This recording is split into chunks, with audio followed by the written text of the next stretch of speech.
Olá a todos, sou Maria Rosa para aqueles que amo, estarei sempre com vocês. A dor é para quem fica. Foi no começo de um ano, 5 anos após a visita de seus sobrinhos, que haviam partido para uma longa viagem, seguindo felizes depois de verem a tia que tanto amavam bem. Maria Rosa começou a reclamar de fortes dores nas costas e por vezes de não sentir o lado esquerdo do corpo. Preocupada com o bem-estar do castelo, pediu que Miro fosse até Tânia e a trouxesse. Assim ele fez. Tânia veio mais que depressa. Maria Rosa explicou-lhe a situação. Gostaria que Tânia cuidasse do castelo caso precisasse se ausentar por um tempo. Já havia feito o convite a Bibi, mas segundo ela não poderia aceitar, pois precisava treinar as recém-chegadas. Bibi dizia, e Maria Rosa entendia, que era boa na ação, não em mandar. Aconselhou que procurasse alguém mais experiente, de preferência alguém de fora da casa, para liderar as demais, como acontecera com a própria Maria Rosa no passado. Sem hesitar, Maria Rosa convidou Tânia, pois era a única amiga em quem confiava plenamente. Tânia, por sua vez, não hesitou em aceitar. O tempo passava e Maria Rosa permanecia a maior parte do tempo deitada. Acreditavam que fosse algo passageiro. Até que Claude, incomodado com a situação, certa tarde bateu à porta do quarto pedindo para entrar e conversar. Ao ver seu belo chaveirinho, Maria Rosa o convidou a entrar. Ele fechou a porta atrás de si e foi direto ao ponto. Madrinha, desculpe-me, não quero me meter nos seus negócios com Tânia, mas poderia saber qual foi o combinado entre vocês? Oi, meu filho, apenas pedi que ela cuidasse das coisas da casa, que ficasse de olho enquanto eu melhoro, para não atrasar o movimento nem precisar fechar. Quando eu melhorar, retomo tudo. Ela está apenas supervisionando as meninas e o controle do lucro. Por quê? Você sabe de algo que eu não saiba? Perguntou Maria Rosa com voz fraca e abatida. Não, madrinha. Só quero ajudar a vigiar tudo, para que a senhora melhore mais tranquila. Eu trarei as novidades. Claude disse aquilo para não preocupá-la, mas por dentro estava inquieto. Não se sentia bem ao vê-la naquele estado, tampouco com a movimentação de Tânia na casa. Deu-lhe um beijo na testa, sorriu e saiu. Ao fechar a porta, seu semblante se fechou em preocupação. Em seguida foi até a cozinha falar com Glorinha. Claude ainda não sabia de tudo, mas percebeu que Glorinha já estava aflita. Segundo Zenon, Tânia vinha promovendo festas com o dinheiro do caixa do castelo. Atendia clientes que lhe convinham sem nada cobrar, apenas por prazer próprio. Tânia também colocara na cabeça de algumas meninas que Maria Rosa precisava sair dali, pois se estivesse com alguma peste, poderia contaminar a todos. Miro, a princípio, ficou ao lado de Tânia. Ela o manipulou desde que chegou. Porém, quando ele percebeu seus planos e a viu atender clientes sem cobrar, começou também a se preocupar, mas nada disse a Maria Rosa. Claude, sabendo de parte da situação por Glorinha, às escondidas, com a ajuda de Zenon, conseguiu acesso ao caixa do castelo. Conversou com alguns clientes que já estavam insatisfeitos, pois Tânia insistia que se deitassem apenas com ela, quando muitos queriam as meninas da casa. Rapidamente, Claude buscou uma alternativa. Sem que soubessem, reuniu assinaturas desses clientes, como se fosse um abaixo-assinado pela saída de Tânia. Na verdade, queria apenas provas contra ela, para retirá-la dali. Ela estava destruindo o trabalho de sua madrinha e de tantas outras. Numa sexta-feira de tarde, Claude confrontou Tânia no meio do salão. Ela tentou jogar as meninas contra ele, mas Claude mostrou as assinaturas e chamou os rapazes que estavam escondidos no local. Disse que se ela não parasse de inventar mentiras sobre sua madrinha e não saísse dali imediatamente, ele entregaria pessoalmente aquelas assinaturas ao marido dela, levando todos aqueles homens para contar onde sua esposa andava enquanto mentia dizendo que cuidava da melhor amiga. Tânia, sem dizer palavra e vendo que não tinha saída, recolheu suas coisas e foi embora. Claude observou sua saída em silêncio. Depois voltou-se às meninas. Já que estão todas reunidas, quero dizer que relatarei tudo à madrinha. Espero que tenham uma boa explicação. Ninguém imaginava tamanha traição, justamente pelas costas de quem tanto fez por vocês, bando de víboras. Preparem suas defesas. Saiu decidido a contar tudo a Maria Rosa. Eram 6 horas da tarde quando entrou às pressas no quarto. Ela, fraca e pálida, conversava com Glorinha, que pediu licença ao vê-lo e saiu. Claude sentou-se ao lado da madrinha. Madrinha não quis preocupá-la antes, mas Tânia estava desviando dinheiro do castelo, deitando-se com clientes sem cobrar e colocar algumas meninas contra a senhora. Miro também estava envolvido, mas parece ter despertado ao perceber suas armações. Não pude ver tudo isso e ficar calado. Desculpe trazer essas coisas neste momento. Muito fraca, Maria olhou para ele, alisou-lhe o rosto e sorriu com ternura. Olho para você e me vejo, meu doce menino. Eu era como você, queria mudar o mundo. Claude, às vezes as coisas são injustas e as pessoas também. Precisamos aprender a conviver com isso. Meu querido menino enigmático, não tente mudar o mundo, mude a si mesmo. O médico ainda não sabe exatamente o que tenho, mas não faz mal. Quero que me prometa que, aconteça o que acontecer, você sempre buscará a felicidade. Prometo, madrinha. Mas por que fala assim? Há algo que eu deva saber? Andei muito, fiz amigos e inimigos. Hoje são poucos os que sei que estão ao meu lado. Uma acabou de sair, outro está aqui, diante de mim. Não sei qual é meu real estado. Talvez eu vá embora a qualquer momento e você ficará em um ninho de vespas raivosas. Então, meu amor, seja feliz. Justiça é importante, mas quando estamos neste estado em que me encontro, saber que somos amados é o que realmente importa. Não se preocupe, Glorinha já me contou algumas coisas. Acalme-se, ainda passará muita água por baixo dessa ponte. A noite avançava. Maria disse que queria tomar banho.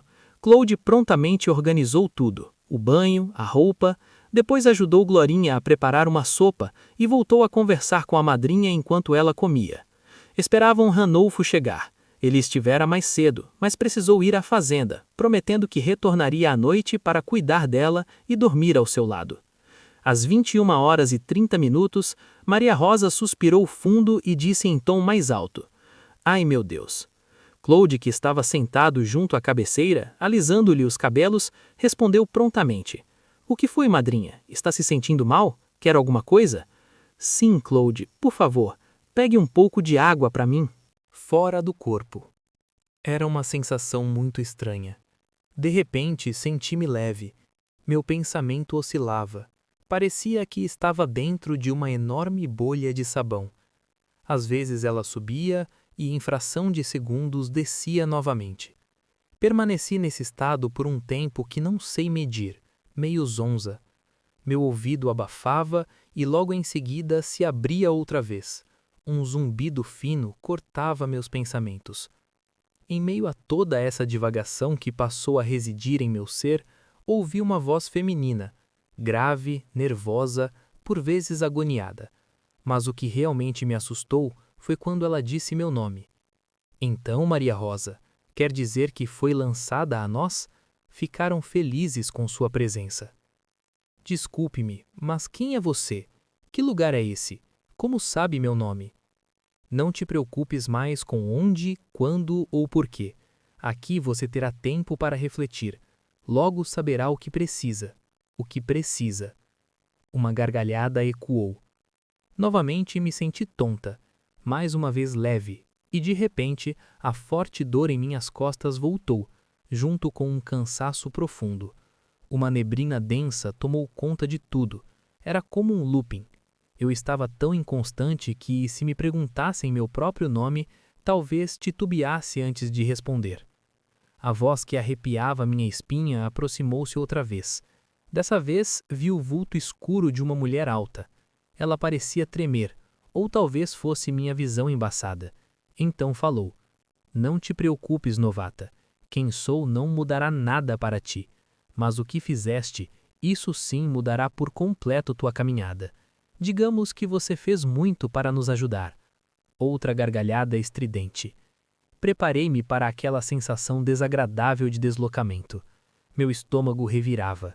Tive ânsias, um enjoo violento. Tentava vomitar e do meu estômago já dolorido extraía apenas uma espécie de goma preta e pegajosa, um visgo espesso. Cansada, sentei-me. Comecei a pedir ajuda àquela mulher, mesmo sem saber quem era. Eu não estava bem. A gargalhada aproximava-se novamente. Mal o enjoo havia passado, comecei a ficar zonza outra vez. Sentia-me em algum lugar e, ao mesmo tempo, em lugar nenhum. Permaneci nessa inconstância por um tempo que pareceu eterno, minha cabeça girando, ainda nauseada. Então fui arremessada para um quarto, inicialmente escuro. Ao me virar, vi entrar Tânia, Miro e Bibi. Falavam entre si. Ela está morta. Tânia retrucava. Não, ela está fingindo. Miro disse. Nós não deveríamos ter feito aquilo. Uma agonia tomou conta de mim. Era raiva, ódio, desprezo, tudo misturado. Eu queria bater nos três, mas não sabia exatamente por quê. Apenas sentia a influência daqueles sentimentos. Eu os ouvia como se estivessem distantes, as vozes abafadas, mas atrás de mim outra voz surgiu, nítida.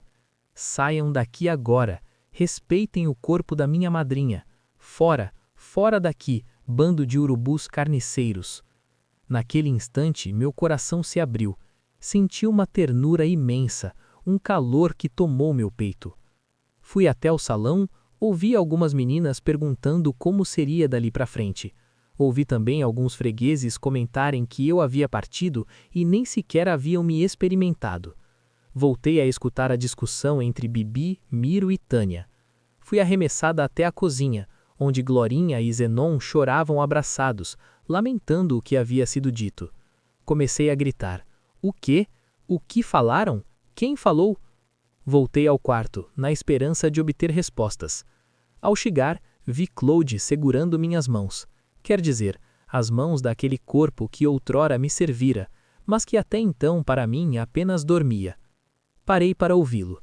Ele falava, choroso, tão docemente. Minha madrinha, e agora o que será de nós? A senhora sempre sabia o que dizer, o que fazer e como fazer. Eu não quero saber o que a senhora deixou para mim. Eu quero a senhora aqui. Por favor, volte. Meu coração se encheu de amor e preocupação. O que seria de Claude, de Glorinha, de Zenon? Comecei a oscilar entre estar ali e não estar mais. Às vezes me sentia com eles, outras em outra dimensão. Quando entrava nessa outra dimensão, lembrava-me de Claude segurando minhas mãos, dizendo que me vestira com aquele vestido que tanto adorava, verde com detalhes brancos.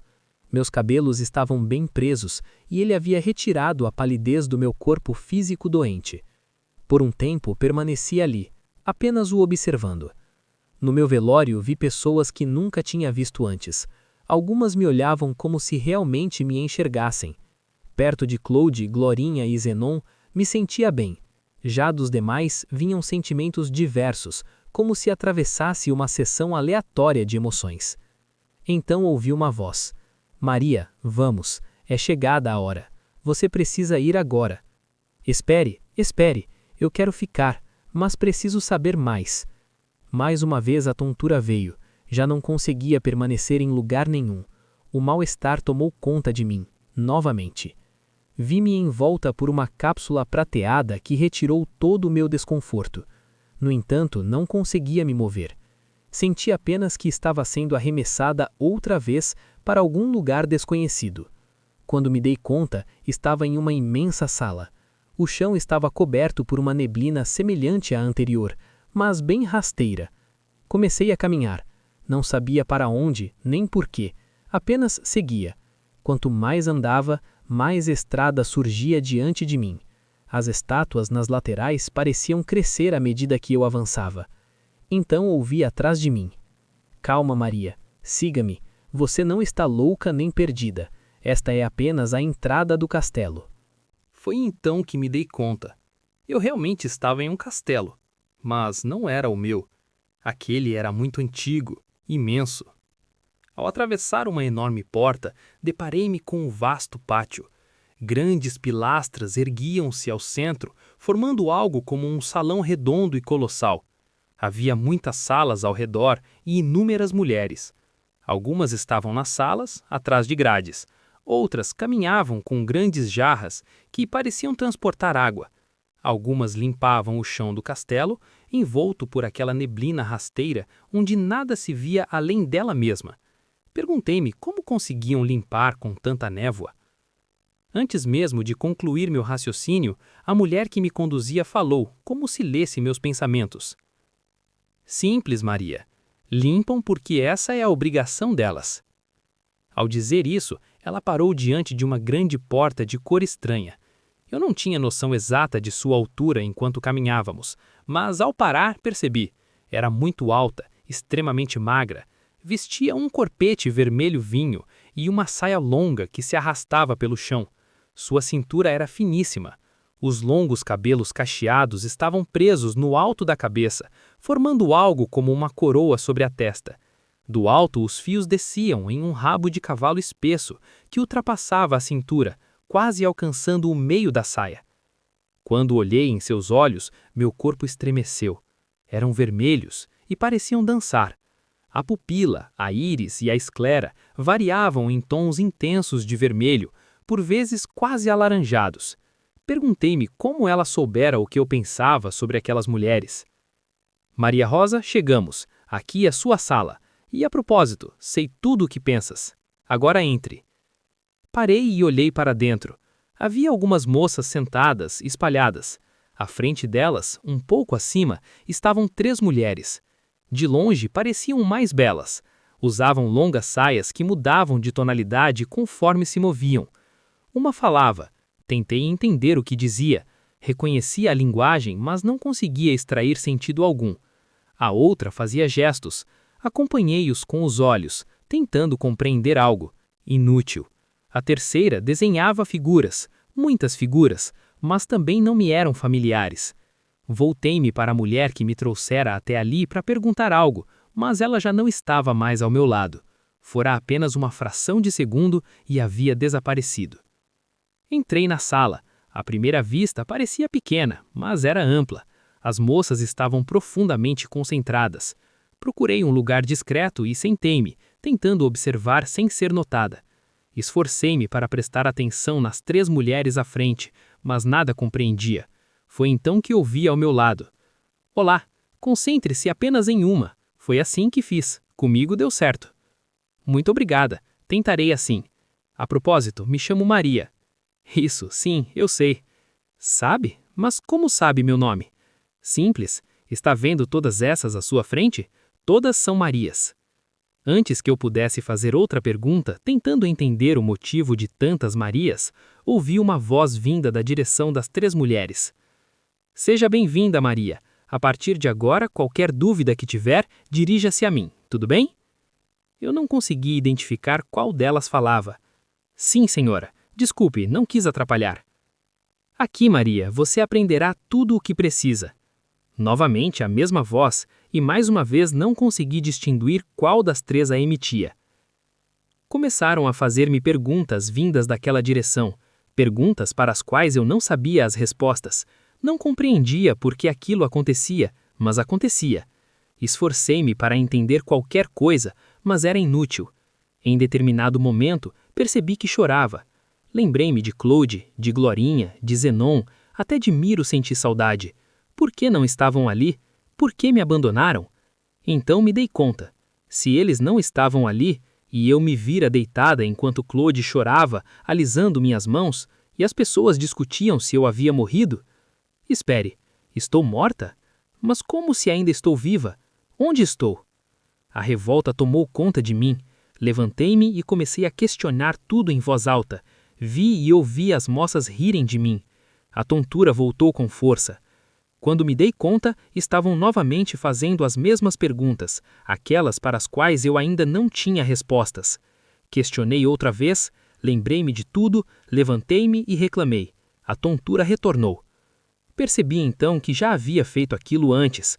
Não sabia quantas vezes. Era uma sequência repetitiva da mesma ação. Sempre que eu reagia, algo acontecia e me derrubava novamente. Decidi parar. Sentei-me e comecei a pensar. Se estou morta, por que não encontrei Zé, nem Dona Teresa? Mas se isso for verdade, talvez eles não venham para um lugar estranho como este. Talvez isto seja um hospital para quem contraiu uma doença muito séria e agora não pode mais ficar entre pessoas sãs. Talvez me deem choques para mudar minha realidade sempre que questiono. E mais uma vez a tontura veio. Fiquei ali, olhando para o nada por um longo tempo, Ao menos pareceu longo, até que ouvi: Ei, você, venha aqui. Parece que agora estão negociando mercadoria barata. Desculpe-me, mas do que a senhora está falando? Apenas me siga, criatura nefanda. Senhora, o que fiz a vocês? Que lugar é esse? Por que estou assim? Criatura medíocre, está assim porque se colocou assim. Retirou das mãos de outros benefícios que não lhes foram atribuídos por sua interferência desnecessária. Agora reclama por ser escrava no subvéu do lodo. Mas, senhora, não fiz nada disso, ou ao menos não me lembro. Aquela mulher alta e muito magra era diferente da outra. Usava roupas escuras e suas rendas pareciam velhas e rasgadas, mas não eram, apenas pareciam. Seu rosto não tinha expressão alguma, parecia estar sempre tomado por um ódio profundo. Nada mais disse, nem uma palavra. Adentramos uma sala que por dentro mais se assemelhava a uma caverna. Lá estavam a primeira mulher que falou comigo de vermelho assim que cheguei, a que me conduzia naquele momento, e uma terceira, vestida com uma cor que eu não conseguia distinguir. Esta estava em uma espécie de carroça que parecia feita de vidro. Trazia nas mãos algo semelhante a um cetro, que mesclava madeira, aço e metal dourado. Apenas notei que seu vestido tinha uma cor mais viva, embora eu não pudesse definir exatamente o tom. Direi dourado, pois foi o que mais consegui visualizar. Perto dela havia um ser com capuz de veludo e renda vermelha e vinho, cores intensas. Não descobriu a cabeça, e não consegui perceber se era homem ou mulher. Não se movia, parecia uma estátua imóvel. Fiquei no meio delas, sem saber o que dizer ou com quem falar. Abaixei a cabeça e esperei que se dirigissem a mim. Levante a cabeça, Maria Rosa. Olhe para mim, disse, de forma precisa, a mulher de dourado. Pois não, senhora. Maria Rosa, você sabe por que está aqui? Não sei, senhora. Sabe quem são essas pessoas ao seu redor? Também não sei, senhora. Você quer sair daqui ou acha que deve permanecer e pagar por seus atos? Com todo respeito, senhora, como já disse, não sei quem vocês são, nem a quais atos se refere, mas se cometi alguma falha ou atrocidade, a primeira coisa que um ser julgado precisa saber é por qual crime está sendo julgado, e pelo que me consta, até agora nada me foi dito. Não, Maria Rosa, isto não é um julgamento. Você estava sobre os domínios de um espírito de forte regência. Viemos incumbidas de levá-la.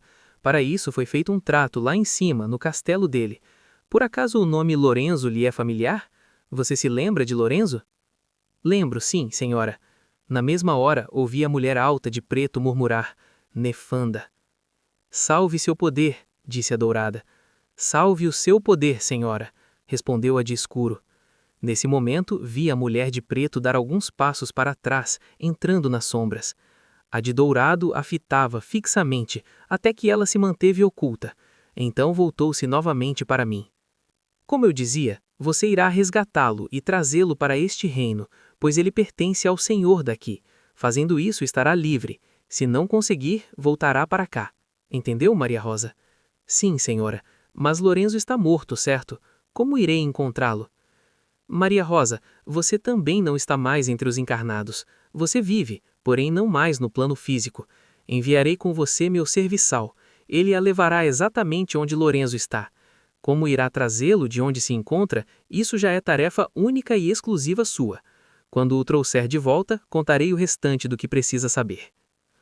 Aos poucos, as figuras ali presentes começaram a se tornar turvas diante dos meus olhos. Eu os esfregava, tentando clarear a visão, mas apenas o ser encapuzado permanecia nítido. Saímos juntos. Ele segurou meu braço, mas não como as outras. Foi calmo, tranquilo. Não me destratou nem repetiu palavras rudes como fazia a outra ao me conduzir ao conselho. Quando eu perguntava algo, respondia apenas com um leve balançar de cabeça, sim ou não. Quando chegamos ao lugar, por um instante deixei de pensar nas 1000 coisas que me afligiam. Então o ouvi, mentalmente. Isso limpa sua mente. Conversaremos assim. Você está no caminho certo. Assustei-me, mas ao menos agora eu o ouvia. Quando dei por mim, estávamos na fazenda de Lorenzo e Maria Flor.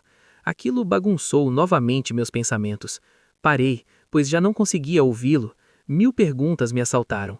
Vendo meu desespero, o ser encapuzado me sacudiu com cautela, chamando minha atenção para o propósito que nos trouxera ali. Voltei do breve surto. Limpando novamente a mente, ouvi seus pensamentos outra vez. Maria, você sabe qual é sua função aqui. Quando ele aparecer, verá apenas você. Serei invisível para ele. Terá que convencê-lo sozinha. Consenti, lembrando-me do que a mulher de dourado havia dito. Num piscar de olhos, vimos alguém entrar esbravejando. Era Lorenzo. Quem é você? O que quer aqui? Quer minhas terras também? Eu não vou levar. Eu lhe mato, está ouvindo? Eu lhe mato antes. Era realmente Lorenzo. Suas roupas estavam em estado precário. O punhal ainda cravado em seu barriga sangrava, ora sangue, ora um líquido amarelado e viscoso, que de repente escurecia, parecendo petróleo. Ao ver aquilo, comecei a me desesperar. Um enjoo tomou conta de mim. Fiquei zonza. O ser encapuzado aproximou-se e disse mentalmente que me acalmasse, que ele estava ali.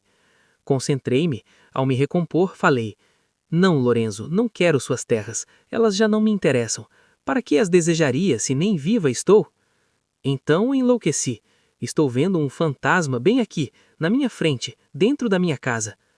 Enlouqueceu sim, Lorenzo, uma das piores loucuras de um ser. Onde estão seus filhos, sua mulher, os homens que trabalhavam para você? Onde estão Mirtes e Ramon? Todos me abandonaram, queriam minhas terras, expulsei-os antes que fosse tarde demais. Não, Lorenzo, você não os expulsou, nem sequer voltou a ter contato com eles.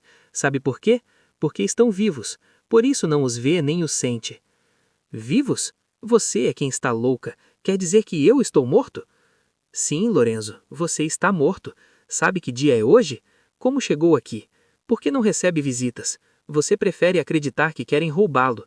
Mas já se fez essas perguntas? Está aqui porque ainda deseja permanecer no plano dos encarnados, porém não está mais. Veja como está sujo. Olhe suas vestes. Se é verdade, por que não encontrei Arbor e Eurico aqui? Eles morreram antes de mim. Porque você escolheu vir para cá. Enviou-se em pensamento, acreditando que tudo ainda lhe pertence. Mas pertence. Esta é minha casa, minha fazenda, minha plantação. Lorenzo, olhe para sua barriga. O punhal ainda está fincado. Suas roupas estão rasgadas. Você está sujo. Acredita mesmo que pode mandar em alguém assim? Quantas vezes comeu nesse estado? Por que não consegue sequer tomar banho? Por que não consigo pegar água? Quando tento, atravesso por ela. Não consigo tirar essas roupas. Não como há dias. Estão escondendo minhas coisas. E não consegue arrancar o punhal do estômago. Não, não consigo. Mas você veio aqui para debochar de mim. Se estou morto, você também está. Sim, Lorenzo, nós estamos, e estou aqui para ajudá-lo. Permita-me fazer algo por você. Por que me ajudaria se nem a conheço? Digamos que tenha parte da culpa por você estar assim. Quem tem culpa é Maria Rosa e os capandas dela. Tem certeza, Lorenzo? E o que fez durante sua vida física não conta? Pelo que sei, ajudou seu pai a esconder um crime contra uma inocenta. Roubou seu pai e o seu sogro. Engravidou uma moça e a ameaçou para que tirasse a criança. Você e seus amigos feriram vidas inocentes como se fosse diversão. Eu não sabia de onde vinham tantas informações em minha mente a respeito de Lorenzo. E quanto mais eu falava, mais aumentava minha fomentada vontade de deixá-lo ali, apodrecendo como parecia estar. Foi então que o ser encapuzado se colocou à minha frente e lançou-me um pensamento. Eu não estava ali como juíza de ninguém. Deus conhecia o destino de cada um. Não cabia a mim aquele julgamento. Reduzi minha raiva e voltei a focar em meu propósito, tirá-lo daquele lugar. O ser encapuzado, como se flutuasse, posicionou-se novamente atrás de mim, pedindo que eu continuasse. Então ouvi Lorenzo, cabisbaixo. Por favor, moça, me desculpe. Eu não queria fazer aquelas coisas, mas eram mais fortes que eu. Meus amigos também me induziam. Mas fez, Lorenzo, machucou pessoas, assolou mentes, desequilibrou espíritos em formação. E agora diz que ainda é dono de tudo isso? Que é um injustiçado? Quer permanecer aqui, preso ao que já não lhe pertence, se nem ao menos consegue tomar água? Admita, você é um sofredor e precisa de ajuda. E mesmo que tenham lhe induzido, o sim e o não eram seus. Sim, moça, mas eu já pedi ajuda aqui. Ninguém me ouve, ninguém me socorre. Estou arrependido, peço perdão pelo que fiz. Não quero mais errar. Só queria minha vida de volta como era. Posso ajudá-lo, posso tirá-lo daqui, mas para isso terá que me ajudar também. Quanto ao perdão, não é a mim que deve pedir. Se vier comigo, esse calvário começará a amenizar. Você ainda não me reconhece, mas em breve reconhecerá. E talvez não mantenha a mesma calma quando isso acontecer. Por quê, moça? Só quero sair daqui. Quero ir atrás de Maria Flor. Ela esteve aqui por um tempo. Brigávamos muito, até que se foi. Nunca mais a vi. Eu chamo, procuro pela casa, mas não a encontro. Se eu aceitar, poderemos ir atrás dela? Calma, Lorenzo. Cada coisa a seu tempo. Olhe para si. Precisa primeiro se recompor. Depois verão o que poderão fazer por você. Como quer procurar sua esposa nesse estado? Aceita as condições? Sim, aceito. Quero ir atrás dela. Faço qualquer coisa para sair deste estado deplorável. Notei que, de certa forma, Lorenzo começava a tomar consciência. Perguntei-me se, ao falar de Maria Flor, ele delirava, ou se, quando ela desencarnou, o primeiro lugar que buscou também fora sua antiga casa. Logo me questionei por que, diferente dele, ela não permanecera presa ali. Novamente, o ser encapuzado trouxe minha razão de volta, pedindo que eu focasse apenas no que fui fazer. Respeitei. Era a hora da verdade. Lorenzo, eu sou Maria Rosa. Pensei que ele fosse reagir com agressividade, rancor, talvez ódio. Afinal, segundo ele mesmo, eu era culpada por sua condição. Mas suas palavras foram outras. Você quer me ajudar? Mas naquele dia em que brigamos, disse que eu era covarde. E senti culpa porque quando Arbor e Eurico a feriram, eu a reconheci, mas não tive coragem de ajudar. Meti medo de parecer fraco. E mesmo assim você quer me ajudar? Há pouco você disse que a culpa de estar aqui era minha e dos meus cúmplices. Sim, mas eu não sabia que era você. Agora que a reconheço, preciso dizer isso. Quando falou que poderia sair daqui e encontrar algo melhor, talvez até Maria Flor, eu me decidi. Nunca a odiei. Fiquei magoado. E depois do que revelou sobre mim, envergonho-me. Pensei que ninguém jamais soubesse. Lorenzo, parta daqui, mas vá em busca de sua evolução, seja qual for. Desprenda-se do que é físico. Isso não lhe servirá mais. Sei que gosta de Maria Flor, mas ela ainda representa seu apego. Não é amor que o move, é posse. Maria Rosa, sei que sempre teve inveja de Maria Flor, mas só aceito ir se for para procurá-la. Neste instante, o ser encapuzado silenciou meus pensamentos. Senti que era ele quem, por minha mente, falava a Lorenzo. Fiquei desesperada, sem saber o que dizer, até que novos pensamentos surgiram. Lorenzo, quando você desencarnou, conheci Davi, seu filho, muito lindo por sinal. Comprei uma fazenda perto da de vocês. Ele se tornou meu amigo. Maria Flor também desencarnou pouco tempo depois. Por isso você acreditava falar com ela aqui, como se ainda estivessem vivos. Então por que ela sumiu? Por que não consigo mais falar com ela? Se aceitar vir comigo, contarei o que sei. Não posso prometer que a encontrará, mas seu estado melhorará. Ao menos poderá buscá-la com mais clareza. Aceita? Parece que não tenho escolha. Estou cansado, esgotado. Talvez, como disse, de lá seja mais fácil encontrá-la. Lorenzo, quando Maria Flor desencarnou, mandei vir um médico da capital para testar a causa. Ele constatou que ela estava grávida. Então, mais um motivo para encontrá-la? Eu seria pai novamente? Não, Lorenzo. Ela estava grávida 2 anos depois que você desencarnou. Pode imaginar que a criança não era sua. Não, ela não faria isso. Sempre me amou. Quando você foi expulsa de casa, ela disse que era apaixonada por seu irmão, que foi por isso que seu pai a expulsou, e que inventou aquela briga comigo nas comemorações da cidade. Não, Lorenzo. Você sabe que isso foi criação de Maria Flor. Ela sempre implicou comigo. Casou-se com você, que eu julgava amar. Não sei como teria sido minha vida se nada daquilo tivesse acontecido. Mas aconteceu. E agora precisamos seguir. Não sinto raiva de vocês. Deram-me lindos sobrinhos, que tive a alegria de conhecer. Maria Rosa, eu aceito ir com vocês. Não sei o que acontecerá, mas pior do que estou não ficarei. Tudo parece ter desmoronado, mas preciso saber a verdade. Maria Flor inventava coisas até para os pais dela. Eu sempre quis tudo, e hoje vejo que nada tive. Vivi uma farsa. Vi sua fisionomia mudar. O apego às terras cedeu quando falei de Maria Flor, e então partimos. Lembro que no meio dessa conversa havia elementos que ainda não me foi permitido compartilhar. Ao retornarmos, passamos por um portal diferente do primeiro. Grandes estátuas ladeavam a entrada, maiores e aparentemente mais limpas. Havia desenhos no chão de beleza singular, embora eu não os identificasse. Paramos e aguardamos. Lorenzo foi conduzido por uma figura estranha que nada nos disse. Ele sabia que deveria segui-la. Antes de partir, despediu-se de mim. Após algum tempo, aquele mesmo ser informou que estávamos liberados. Eu e o ser encapuzado fomos até a mulher que vestia amarelo. Agora pude ver melhor o dourado de suas vestes. O lugar parecia uma sala ampla, diferente do anterior. Ela veio até mim e disse que o resgate fora proveitoso. Perguntou se eu teria interesse em trabalhar com resgates de almas. Respondi que nada sabia. Eu era nova ali, desconhecia tudo. Ela soltou uma gargalhada. Aquele castelo era diferente do outro. Minha visão não ficava turva, não me sentia zonza, nem havia olhares opressores sobre mim. Já me preparava para perguntar onde estávamos e por que não voltar ao mesmo lugar de antes, quando meus pensamentos foram interrompidos. A mulher alta e magra materializou-se diante de nós, caminhando em direção à dourada. Alegava que eu deveria ter levado Lorenzo até ela, e não ao chefe, como fora feito.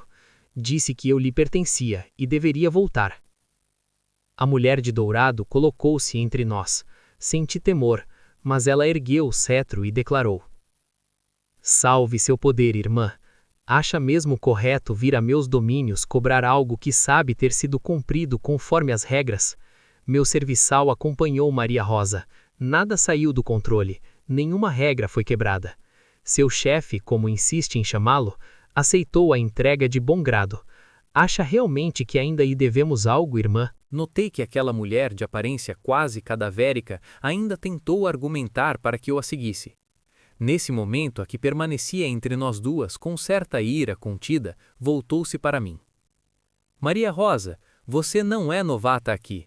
Irei mostrar o porquê. Fomos atrás de você, foi resgatada porque aqui é o seu lugar, se assim desejar continuar sua missão. Mostrarei à nossa irmã por que sou conhecida como rainha. Aliás, já não está na hora de você se revelar verdadeiramente a Maria Rosa e tomar o que lhe é de direito? Disse a senhora rainha, agora olhando para o ser de capuz. Ao retirar o capuz, caí de joelhos, chorando. Uma imensa comoção tomou conta de mim. Era Dona Teresa ali, diante dos meus olhos. Como estava linda! Abriu um sorriso luminoso e estendeu os braços. Sua voz estava firme, segura. Corri para eles e me senti protegida como há muito não me sentia. Agora eu podia ouvir sua voz, não apenas seus pensamentos.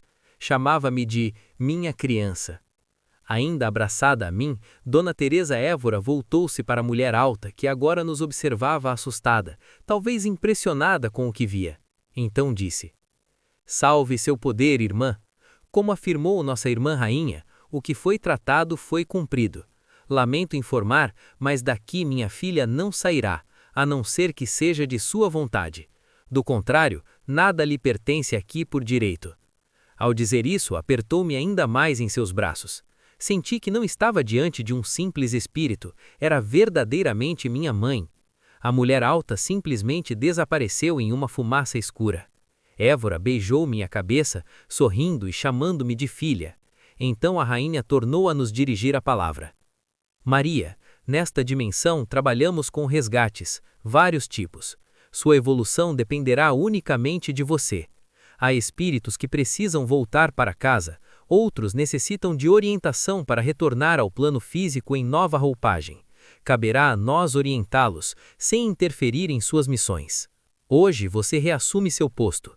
Quando encarnada, tinha contato direto conosco neste plano, ora por sonhos, ora por intermédio de alguma ancestral. Sempre enviávamos mensagens para que não se perdesse. Em determinado momento deixou de recebê-las. Não foi abandono. Há fases em que preferem seguir seus instintos, seu livre-arbítrio, e nós respeitamos. Durante o tempo em que esteve no lodo, também precisávamos respeitar o tempo deles, pois interferiu no caminho de um dos seus. Por isso seu resgate demorou. Assim funciona aqui, Maria Rosa. Devemos respeitar o espaço e o tempo de nossos irmãos. Respondi: Desculpe, Manhã Rosa. Antes de tudo, agradeço por nunca terem se esquecido de mim. Mas algo me inquieta. O que fiz, onde me perdi, para ser levada àquele lugar de onde fui resgatada? Tenho permissão para saber? Pode e deve saber, respondeu. Os contatos eram feitos de modo que compreendesse, mesmo sem saber quem éramos. Muitas vezes, quando encarnados, nosso senso de justiça nos cega. Deixamos de lado humildade, amor incondicional, compaixão. Passamos a acreditar que somos donos da verdade, e assim perdemos o que temos de mais valioso. Julgar e condenar nunca foi nosso papel. Ao fazê-lo, desviamo-nos de nossa caminhada. No momento em que pisou naquele punhal já fincado, anunciando o desencarne de Lorenzo, sentiu-se vingada, mais forte, puxando para si algo que era dele carregar. Ao desencarnar, sua visão foi toldada e tornou-se prisioneira. Por isso devemos refletir se nossa justiça não se torna injustiça. Não somos nós que julgamos. A partir dali recebi lições profundas. Compreendi por que às vezes descemos a determinados pontos para com humildade reencontrarmos nossa missão. Permaneci no lodo por um tempo com visão e pensamentos manipulados. Faço aqui uma observação. O povo ao qual me refiro não é do mal. Cumpre papel importante, sobretudo para encarnados e recém-chegados ao plano espiritual. A questão foi minha interferência na missão de um deles, o que me levou diretamente ao departamento correspondente, e não ao meu lugar de origem. Foram alguns anos terrenos assim contados. Precisei resgatar meu algoz e entregá-lo à sua nova missão. A partir dali, sua evolução deixou de ser minha responsabilidade. Quanto aos 2 amigos de Lorenzo, não estive diretamente ligada ao desencarne deles, embora tivesse minha parcela de responsabilidade. Para resgatá-los, outros precisariam desencarnar antes. Dona Teresa já não respondia por esse nome. Salve seu poder, minha mãe, Maria Quitéria das Almas. Tornou-se minha mentora nos resgates e abriu a parte de minha consciência que ainda permanecia limitada pelas travas do cérebro físico. Passei a ter acesso às memórias integrais quando envolvida diretamente em um resgate, além daqueles em que éramos conduzidos pela vibração do próprio espírito. Comecei então a atuar em resgates em diversas dimensões. Com o tempo aprimorei técnicas e estudei para auxiliar espíritos em diferentes hierarquias. Passei a receber informações sobre espíritos que conviveram comigo na última encarnação e que desencarnariam em determinados momentos, às vezes sem que eu soubesse, pois estava concentrada em outras missões. Muitas vezes perdia o contato temporariamente, até que algo na vibração daquele espírito ou um pensamento guardado no inconsciente me conduzia a ele. Mesmo após a reencarnação e o sono do esquecimento, sempre resta algum resquício no subconsciente. Assim os encontrava, monitorando, oferecendo força espiritual, emanando amor para que atravessassem mais uma provação terrena. Reencontrei alguns ao longo desse trabalho. Permaneci em vigília por outros desde seu renascimento, como brotos de uma planta que ainda não sabe que forma terá seu caule, se abrigará pássaros ou dará frutos. Alguns tinham missões breves, como pequenas árvores cujo ciclo findaria cedo. Entristeceu-me ver jornadas interrompidas por falta de vontade de seguir, por não se nutrirem da vida que lhes foi concedida. Quando um espírito, por decisão própria, corta o fio da vida, rompe uma ligação divina. É um desrespeito às leis maiores, sobretudo após tanto ter implorado pela oportunidade de reencarnar. Esse rompimento pode lançá-lo em profunda dor. Há espíritos em condições de grande deterioração, estados que o plano físico ainda não consegue conceber. E trabalhamos para que retornem à fonte, retomem o que não concluíram. Sim, é uma brutalidade para o espírito em qualquer circunstância. Contudo, cada caso é único. Não se pode generalizar as condições espirituais de um ser, pois cada passagem carrega seu próprio desenlace. Como trabalhamos aqui com dimensões, e todas elas precisam de respeito, pois cada uma possui sua função, a divindade de amor infinito, saber e misericórdia as mantém porque tens um propósito maior para com todos. Fui a algumas dessas dimensões por vezes e encontrei espíritos que, por sinal, não estavam em minha rota de busca. Mostrei-lhes novamente o caminho e retornei ao meu propósito, pois um deles é encontrar Maria Flor, que, por mais que o tempo passe, ainda não consigo alcançar sua energia. Consultei vários espíritos de hierarquia mais elevada até que consegui licença para penetrar em outras dimensões de esferas superiores, sempre pedindo autorização e auxílio para, com muito amor, cumprir minha missão, mas ainda não a encontrei. Por onde passo, pedem-me paciência. Foi então que Dona Maria Quitéria das Almas veio até mim e disse: Maria Rosa, conseguimos uma autorização. Você iniciará seus estudos para ir ao plano físico, Terra. Começará também a atender alguns espíritos encarnados que precisarão de teu auxílio e de tua força. Perguntei se aquilo realmente seria possível. Ela respondeu que não apenas seria possível, como em breve eu estaria ajudando muitos. No plano físico estavam acontecendo muitas injustiças, tratos com energias não purificadas e interferências de espíritos sem esclarecimento que por vezes utilizavam nomes conhecidos apenas para obter energias físicas em benefício próprio, inclusive nomes de entidades que trabalham em resgates e quebras de tratos. Uma energia de amor entra para que a energia sem trato, dolorosa, seja manipulada pela força do amor e, assim, encontre acesso à luz divina. Após meus estudos, os mais necessários naquele instante, pois até hoje sigo aprendendo, fiz minha primeira viagem experimental ao plano físico, com o auxílio de Dona Quitéria das Almas. Impressionou-me a quantidade de encarnados denominados médiums naquele ambiente e ainda mais a presença de espíritos vagantes. Dona Quitéria explicava-me e mostrava como tudo acontecia ali. Tive confrontos, pois terra que tem dona, malandra não avança. Mal sabiam eles que eu estava tão perdida quanto um ratinho procurando abrigo. Enquanto Dona Quitéria me mostrava tudo, eu permanecia vislumbrada com tanta energia sendo irradiada, ora suave, ora severa e densa. Nem notei uma senhorinha que estava em um canto com um canchibo na mão. Ela me olhava de maneira piedosa, vestia um longo vestido de chita, trazia um paninho sobre a cabeça e um sorriso amável nos lábios. Ao perceber que passei a observá-la, chamou-me com seu doce e meigo jeitinho. Fui até ela. Olhou-me, sorriu e disse: Suncê tá bem, Misifia?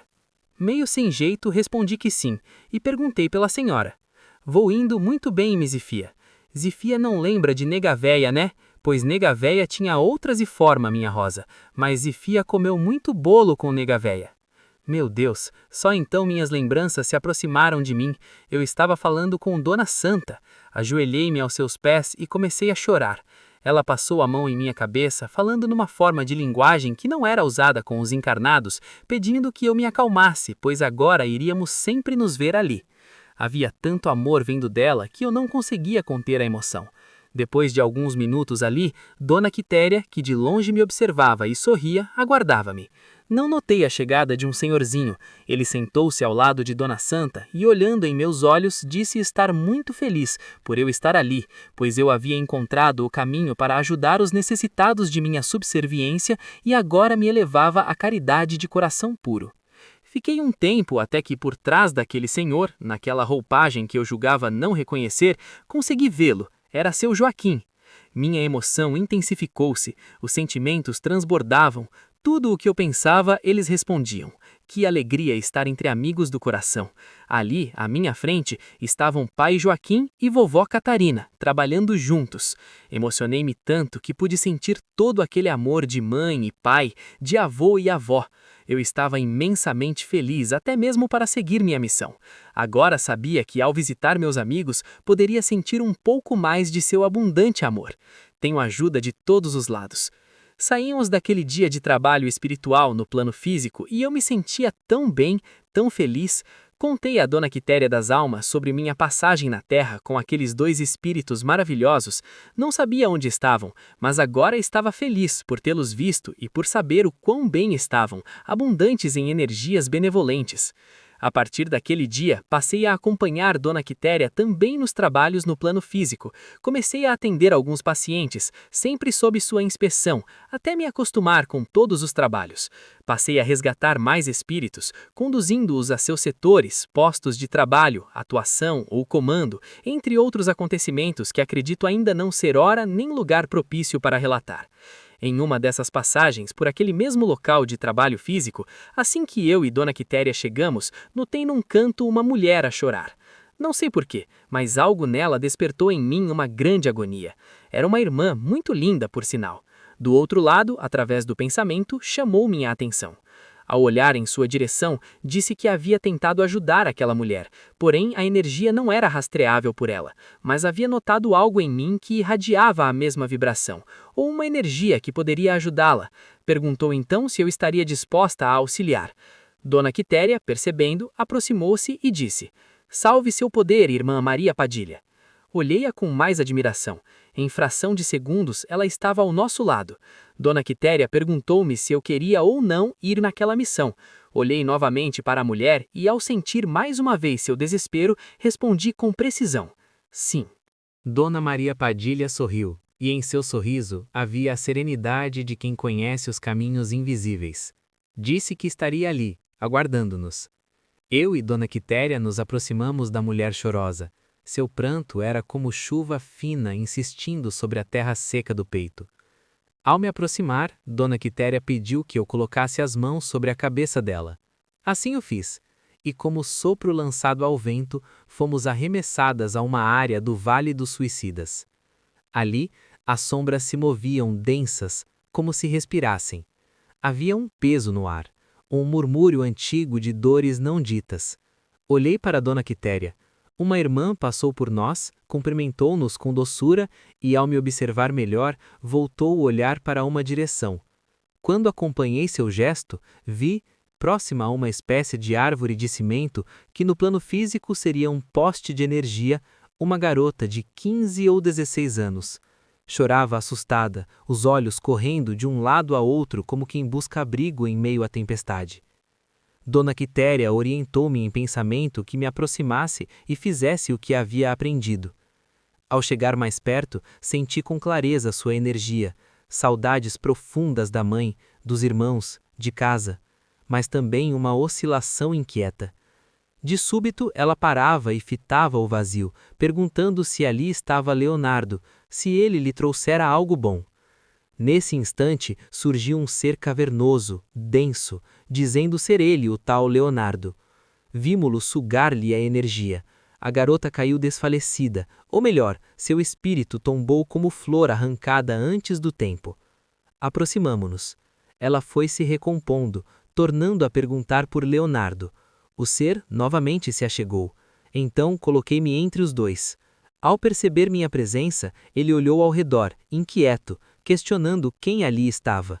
Ignorei-o e voltei-me à menina. Alisei-lhe a face.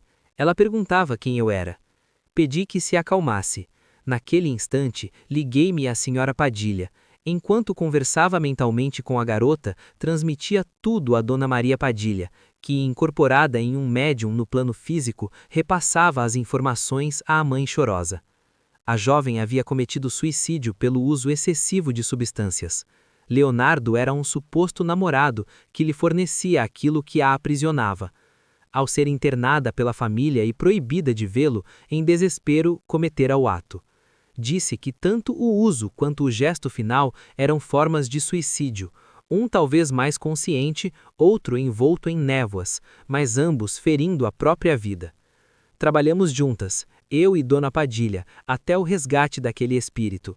Consegui estabelecer aquela ligação porque, ao sentir a dor da mãe, lembrei-me dos meus, e a memória do amor é ponte que atravessa abismos. Dona Maria Padilha explicou-me também uma regra que ecoara naquele primeiro salão. Todas somos Maria. Maria Mãe, Maria Piedosa, Maria Singular, e ainda assim de amor plural. Maria, Mãe de Jesus, Maria de amor infinito. Fui Maria no físico, mesmo sem gerar filhos de meu ventre. Acolhi e fui acolhida. E assim continuarei Maria, enquanto houver braços a estender. Nos resgates, por vezes realizamos uma espécie de regressão, não como se fala no plano físico. Aqui, ela ultrapassa o tempo. Podemos voltar, se necessário, a séculos distantes para compreender histórias e libertar energias ali enredadas. Vivi passagens de grandes espíritos, não apenas para entender, mas para aprender. O tempo aqui não se conta como na Terra. O que para vós é passado pode ainda estar se realizando. Espíritos reencarnam em épocas e lugares distintos para refazer o que ficou incompleto. Muitos escolhem retornar por laços antigos, por amores que atravessam eras, e assim as tramas se entrelaçam novamente. Passei então a rastrear uma energia que por vezes era calma e plena, noutras dolorida, envolta em solidão. Já trabalhava com minha própria força, auxiliando aqueles que me buscavam pelo nome. Sempre que a captava, ela era interrompida. Junto às minhas meninas, seguíamos seu rastro, mas ao nos aproximarmos, cessava, até que encontrei uma ruptura. Pedi licença, e recolhida em meus agasalhos, concentrei-me. Fui arremessada a um lugar intensamente colorido. Logo na entrada senti uma energia que parecia querer tragar-me, uma nuvem incandescente que servia, percebi, para reorientar espíritos. Alguns adentravam e retornavam como se tudo lhes fosse novo. Assustei-me ao observar melhor. Uma imagem gigantesca de um cacique erguia-se ali, raios de energia emanando de seu ser. Buscava a energia que estava em uma redoma, mas, ao captá-la, o enorme cacique bloqueava-me. Sentindo-me intrusa em domínio alheio, ajoelhei-me e disse que vinha em missão de paz, desejando apenas falar com alguém. Mostrei-lhe a energia que rastreava e expliquei o motivo de minha visita. Ele, de olhos expressivos, leu-me a intenção e consentiu com a cabeça.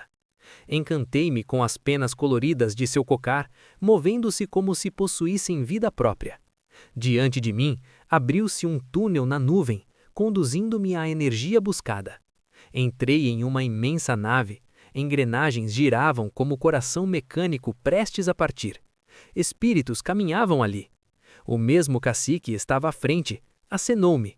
Ao erguer os olhos, não havia teto, mas uma cachoeira infinita, e as palavras ecoavam: Eu sou o caminho, a verdade e a vida. Ninguém irá ao Pai senão por mim.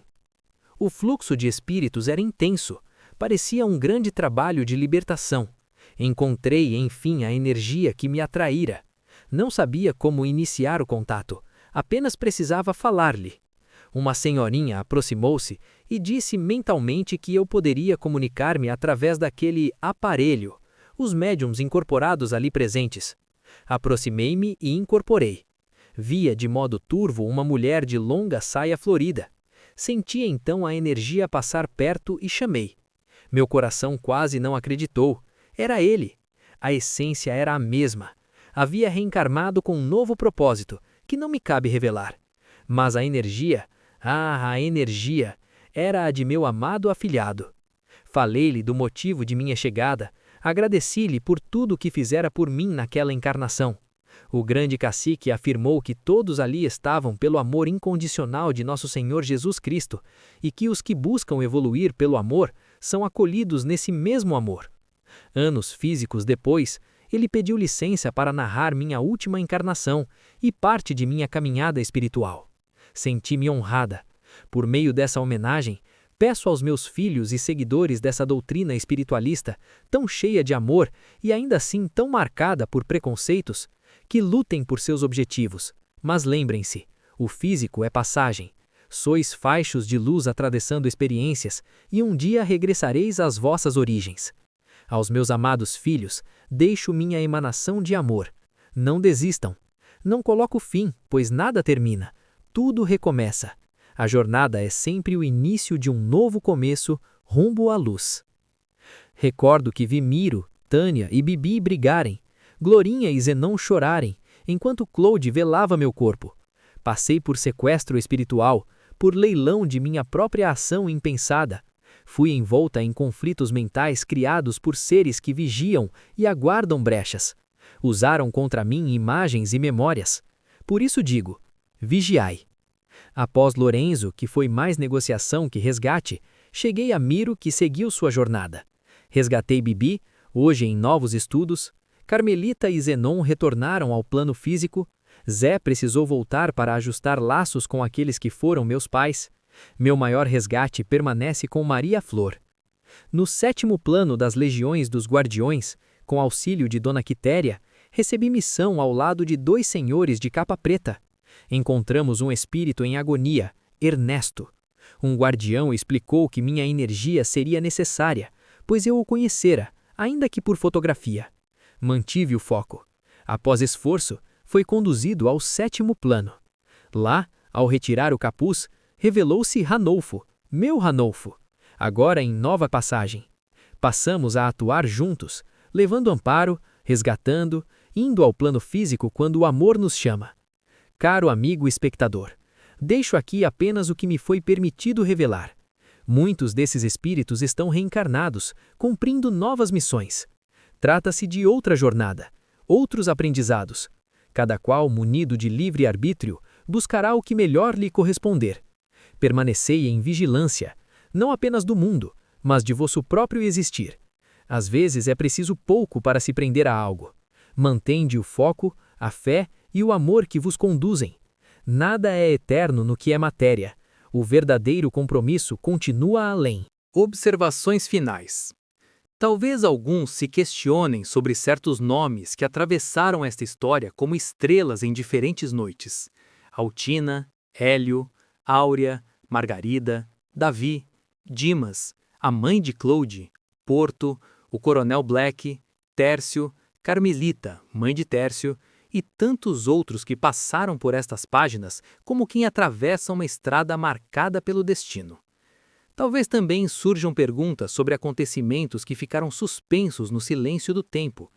Quem permaneceu à frente do castelo após o desencarne de Maria Rosa? Miro, Bibi e Tânia realmente a traíram? Pois bem, como já foi dito em outras passagens desta jornada, quando o espírito deixa o corpo, não encontra o fim, mas um novo capítulo de sua própria caminhada. Cada alma segue então seu roteiro. Alguns retornam às suas origens espirituais, outros permanecem em aprendizado, revendo seus passos, refletindo sobre suas escolhas e preparando-se para novos caminhos. Como talvez já possam imaginar, nenhum daqueles que viveram naquela época, por mais jovens que fossem, permanece encarnado sob aquelas mesmas vestes do tempo. Contudo, muitos retornaram à vida física em novas existências, não apenas pelos acontecimentos narrados aqui, mas também por outras histórias que a própria eternidade lhes reservou. A rainha menciona que Maria Rosa recebia mensagens, não apenas em sonhos, como quem repousa a mente e escuta o invisível, mas também por meio de ancestrais que a visitavam em espírito, trazendo-lhe orientações e lembranças de uma sabedoria antiga. Áurea, por exemplo, não era apenas uma mulher, tampouco somente uma velha parteira conhecedora das ervas e dos segredos da terra. Seu saber vinha de muito além das colinas e caminhos daquele mundo. Era fruto de uma longa história espiritual, de espíritos que atravessam séculos reencarnando com conhecimentos que não cabem facilmente nas explicações humanas. Espíritos antigos, milenares, que carregam em si vastas jornadas tanto no plano espiritual quanto nas muitas vidas que viveram entre os homens. Assim também aconteceu com Maria Rosa, que decidiu permanecer em sua missão. E Ranulfo, que outrora caminhara entre os vivos, hoje também trabalha em resgates espirituais. Contudo, como guardião, já não atende mais por aquele nome que um dia lhe pertenceu. Ele recordava muitas vezes as palavras de seu pai, repetidas como verdades absolutas, que quem possuía dinheiro e posses, possuía tudo. Contudo, ao atravessar o véu da morte, viu algo que jamais imaginara. Nos campos umbralinos, encontrou coronéis que ainda gritavam possuir riquezas, como se moedas pudessem comprar a liberdade da alma. Viu médicos tentando negociar pela saúde de outros, doutores que ainda acreditavam mandar, mesmo quando já não tinham sequer um corpo para sustentar seu orgulho. Ali estavam todos com o mesmo desdém e a mesma arrogância que carregaram na terra. E aquilo lhe revelou uma lição profunda: o quanto o espírito ainda precisa caminhar para conquistar verdadeira evolução. Pois muitas vezes, quanto maior for a patente no mundo físico, menor era a humildade do espírito que a carregava. Claro, não se aplica a todos. Há aqueles que atravessam a vida com honra verdadeira. Mas a visão daqueles campos ensinou-lhe muito mais do que qualquer discurso poderia ensinar. Maria Rosa, ao descobrir que alguns daqueles espíritos de sua época se encontravam em esferas mais elevadas, passou a dirigir-lhe suas preces e pensamentos, emanando energia na esperança de chamar-lhes a atenção. E muitas vezes foi atendida, recebendo orientação em sua caminhada, uma jornada que tantos ainda viam com maldade, incompreensão ou rejeição. Ainda assim, Maria Rosa jamais abaixou a cabeça. Não o fez quando caminhava entre os vivos, enfrentando julgamentos e tempestades humanas. E também não o faz agora no plano etéreo.